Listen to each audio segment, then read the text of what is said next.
Bonjour, alors aujourd'hui nous allons partir à la découverte d'un animal absolument génial. Et pourtant il n'a pas toujours eu une bonne réputation. On l'a souvent et à tort accusé de nombreux dégâts dans les cultures, allant même jusqu'à le surnommer le puant. Bon, il faut dire aussi qu'il reste la journée à plusieurs mètres de profondeur dans son terrier, qu'il est à 100% nocturne, alors forcément cela entraîne une méconnaissance de l'animal. Ah, au fait, vous l'avez reconnu? Bah oui, il s'agit du blaireau. Allez, c'est parti, on y va. Le blaireau est un mustélidé, il est donc de la même famille que la fouine, la martre et la loutre. Sa taille d'environ 80 cm de longueur pour une trentaine de centimètres au garrot et une moyenne de 12 kg en fait le plus gros mustélidé d'Europe. Bon, vous l'avez compris, le blaireau est un animal court sur pattes, alors voilà pourquoi il ne gagnera jamais le 100 mètres contre un renard. Non, lui il préfère se déplacer en marchant ou éventuellement en galopant. C'est peut-être pour cela d'ailleurs que Buffon, le célèbre naturaliste du XVIIIe siècle, a dit de lui qu'il était paresseux.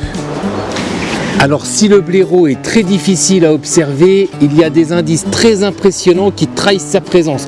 Vous êtes prêts? On va pister l'animal. D'abord ici, on voit comme de petits sentiers à travers la végétation. Un animal est passé par là. Et ici, on est sur la bonne piste. Voici une empreinte de blaireau reconnaissable à ses 5 doigts munis de longues griffes. On dirait une empreinte d'ours en beaucoup plus petit. Et voilà l'antre de l'animal. Voici les bouches d'accès au terrier principal. Alors il peut y en avoir une dizaine. Et c'est ici que le blaireau va passer la mauvaise saison et donner naissance aux petits lorsque le printemps sera de retour. Un terrier est composé de plusieurs niveaux et au total, il peut y avoir plusieurs centaines de mètres de galerie. Alors Buffon, il est toujours paresseux le blaireau ? Et d'un point de vue hygiène, il faut savoir que le blaireau nettoie régulièrement les chambres en changeant la litière. Et les toilettes sont d'ailleurs à l'entrée du terrier. Tenez, regardez ici, ce sont des petits pots qui ont été creusés dans le sol en forme de cône. Bref, dans ce vaste hôtel, il a les toilettes sur le palier.